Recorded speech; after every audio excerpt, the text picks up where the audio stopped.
ಅವತಾರ ಅದರ ಸಲುವಾಗಿ ನಿಮ್ಗೆ ಗೊತ್ತಿರಬೇಕು. ಇವತ್ತು ಈ ದೇಶದೊಳಗೆ, ಈ ನಾಡಿನೊಳಗೆ ಒಂದು ಅವತಾರದ ಸಮಾಪ್ತಿ ಆಯಿತು. ಅವ್ರು ಯಾರು ಅಂತಂದ್ರೆ ಬಂಡಿಗನಿ ಮಹಾಸ್ವಾಮಿಗಳು.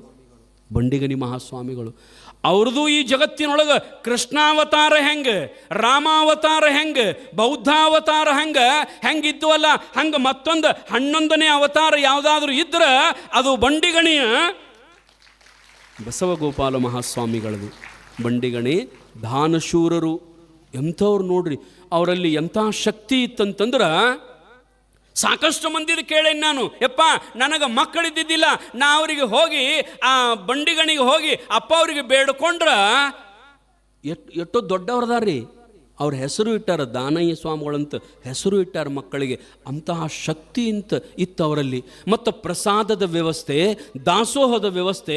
ಬಹುತೇಕ ಈ ಜಗತ್ತಿನೊಳಗೆ ಪರಮಾತ್ಮ ಹೆಂಗೆ ಈ ಜಗತ್ತಿನ ಎಲ್ಲ ಪ್ರಾಣಿಗಳಿಗೆ ಅನ್ನವನ್ನು ಕೊಡ್ತಾನಲ್ಲ, ಅದೇ ರೀತಿಯೊಳಗೆ ಬಂದಿರತಕ್ಕಂಥ ಎಲ್ಲ ಭಕ್ತರಿಗೆ ದಾಸೋಹದಿಂದ ಪರಮಾತ್ಮ ಆದವರು ಈ ನಾಡಿನೊಳಗೆ ಯಾರಾದರೂ ಇದ್ದರೆ ಅದು ಬಂಡಿಗಣಿಯ ಅನ್ನದಾನೇಶ್ವರ ಮಹಾಸ್ವಾಮಿಗಳು.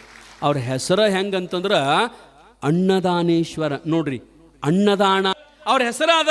ಅವ್ರ ಹೆಸರು ಏನಂತಂದ್ರೆ ಅನ್ನದಾನ, ಅನ್ನದಾನೇಶ್ವರ, ಅನ್ನದಾನಯ್ಯ. ಅನ್ನವನ್ನು ಹೆಸರಿಗೆ ತಕ್ಕಂಗೆ ಯಾರು ಇರ್ತೀರೇನ್ರಿ ನೀವು? ಶಾಂತವತ್ತು ಹೆಸರು ಇಟ್ಕೊಂಡಿರ್ತೀರಿ, ಊರು ತುಂಬ ಜಗಳ. ಹೆಸರು ಶಾಂತವ, ಪರಂತು ಊರು ತುಂಬ ಜಗಳ. ಹೆಸರಿನ ಶಾಂತವನ್ನು ತಗೊಂಡು ಏನು ಮಾಡೋದ್ರಿ? ನೀವು ಹೆಸರು ಇಟ್ಕೊಂಡಿರ್ತೀರಿ, ಏನಂತ ಇಟ್ಕೊಂಡಿರ್ತೀರಿ? ದಾನವ್ವ ಅಂತ ಹೆಸರು ಇಟ್ಕೊಂಡಿರ್ತೀರಿ. ಆದ್ರೆ ₹1 ಯಾರಿಗೂ ಕೊಡಂಗಿಲ್ಲ. ಹೆಸರಿನ ದಾನಪ್ಪನ ದಾನವನ್ನು ತಗೊಂಡು ಏನು ಮಾಡೋದು? ಹೆಂಗೆ ಮಾಡೋದು? ಆದ್ರೆ ಅನ್ನದಾನೇಶ್ವರರು ಹೆಸರೇನ್ರಿ? ಅನ್ನದಾನೇಶ್ವರಯ್ಯ. ಹೆಸರೇನು?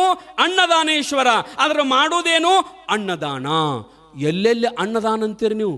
ಎಲ್ಲೆಲ್ಲಿ ಅನ್ನದಾನ ಅಂತಂದ್ರೆ ಶ್ರೀಶೈಲಕ್ಕೆ ಹೋಗಿ, ಶ್ರೀಶೈಲ ಜಗದ್ಗುರುಗಳ ಕಾರ್ಯಕ್ರಮ ಇತ್ತು. ಶ್ರೀಶೈಲ ಜಗದ್ಗುರುಗಳ ಕಾರ್ಯಕ್ರಮದೊಳಗೆ ಲಕ್ಷ ಜನ. ಆದ್ರೆ ಆ ಲಕ್ಷ ಜನರಿಗೆ ದಾಸೋಹ ಮಾಡಿರ್ತಕ್ಕಂಥ ದಾನೇಶ್ವರರು ಯಾರಂತಂದ್ರೆ ಬಂಡಿಗಣಿ ಅನ್ನದಾನೇಶ್ವರರು. ಅನ್ನದಾನೇಶ್ವರರು ನಮ್ಮೂರೊಳಗೆ ನೀವು ಬಂದಿರಬೇಕು. ಬೆಳಗಲಿಯೊಳಗೆ ಪ್ರಸಿದ್ಧ ದೇವತೆ ಅಂತಂದ್ರೆ ಮಹಾಲಕ್ಷ್ಮಿ. ಮಹಾಲಕ್ಷ್ಮಿ ಮಹಾದ್ವಾರವನ್ನು ನಮ್ಮ ಬೆಳಗಲಿ ಗ್ರಾಮದ ಎಲ್ಲ ಹಿರಿಯರು ಮಹಾಲಕ್ಷ್ಮಿಯ ಮಹಾದ್ವಾರವನ್ನು ಕಟ್ಟಿದ ನಂತರ ಅಲ್ಲೇನಂತಂದ್ರೆ ಅದರ ಉದ್ಘಾಟನೆ ಇಟ್ಟರು. ಅದರ ಉದ್ಘಾಟನೆಗೆ ಲಕ್ಷ ಜನ ಸೇರ್ತಾರ. ಪ್ರಸಾದದ್ದು ಹೆಂಗೆ ಮಾಡ್ಬೇಕಂತ ಕೇಳಿದಾಗ ನೋಡೋಣ ಹೆಂಗಾರ ಮಾಡೋಣ ಅಂಥೇಳಿ ನಮ್ಮ ಬಂಡಿಗಣಿಯ ಅನ್ನದಾನೇಶ್ವರ ಮಹಾಸ್ವಾಮಿಗಳಿಗೆ ಆಮಂತ್ರಣ ಕೊಡಕ್ಕೆ ಬಂದಿದ್ದರು ನಮ್ಮ ಹಿರಿಯರೆಲ್ಲರೂ. ನಮ್ಮ ಹಿರಿಯರು ನಾವು ಬಂದಿದ್ದೀವಿ. ಅನ್ನದಾನೇಶ್ವರ ಮಹಾಸ್ವಾಮಿಗಳಿಗೆ, ಅಪ್ಪರ ನಾವು ಮಹಾಲಕ್ಷ್ಮಿಯ ಮಹಾದ್ವಾರದ ಉದ್ಘಾಟನೆ ಅದ, ತಾವು ಅಲ್ಲಿ ದಯಮಾಡಿಸ್ಬೇಕ್ರಿ ಅಪ್ಪ, ತಮ್ಮ ಅಮೃತ ಹಸ್ತದಿಂದ ಅದರ ಉದ್ಘಾಟನೆ ಮಾಡಿಸ್ತೀವಿ, ತಾವು ಬರ್ಬೇಕ್ರಿ ಅಂತಂದಾಗ ಅವರು ಬರ್ತೀವಿ. ಅದರ ಜೊತೆಗೆ ಆ 3 ದಿನದ ಪ್ರಸಾದದ ವ್ಯವಸ್ಥೆ ಏನು ಬರ್ತದೆ ಎಲ್ಲ ನಾನೇ ಕೊಡ್ತೀನಂತಂದರು. ಬಹುತೇಕ ಎಷ್ಟು ಲಕ್ಷ ಮಂದಿ ಊಟ ಮಾಡ್ಯಾರೋ ಗೊತ್ತಿಲ್ಲ. ಆದ್ರೆ ಅವ್ರ ಭಕ್ತರನ್ನು ನಾವು ಒಂದ್ಸರಿ ನೆನೆಸ್ಬೇಕ್ರಿ. ಬಂಡಿಗಣಿ ಅಪ್ಪ ಅವ್ರು ಹಿಂದಿರ್ತಕ್ಕಂಥ ಭಕ್ತರು ಎಂಥವ್ರು ಅಂತಂದ್ರೆ, ನಾವಲ್ಲಿ ಮಹಾಲಕ್ಷ್ಮಿ ಗುಡಿಯೊಳಗೆ ಪ್ರಸಾದ ಮಾಡಿಸಿದ್ರಲ್ರಿ, ಮಂದಿ ಊಟ ಮಾಡಿ ದಾಸೋಹದೊಳಗೆ ಪ್ರಸಾದ ಮಾಡಿ ತಾಟ ತೊಗೊಂಡು ಬರಾಕತ್ತಿದ್ರ, ತಾಟ ತೊಳ್ಯಾಕ ತೊಗೊಂಡು ಬರಾಕತ್ತಿದ್ರ, ನಾ ತೊಳಿತೀನ ನೀ ತೊಳಿತೀನಂತ ಕಸ್ಗೋತಿದ್ರಿ ಬಂಡಿಗಣಿ ಭಕ್ತರು. ತಾಟ ತೊಳ್ಯಾಕ ನಾವು ಊಟ ಮಾಡಿದ ತಾಟ ತೊಗೊಂಡ ಕಸ್ಗೋತಿದ್ರು, ನಾ ತೊಳಿತೀನಿ ನೀ ತೊಳಿತೀನಂತ. ಬಂಡಿಗಣಿ ಮಠದ ಭಕ್ತರು ಎಂತಾರು.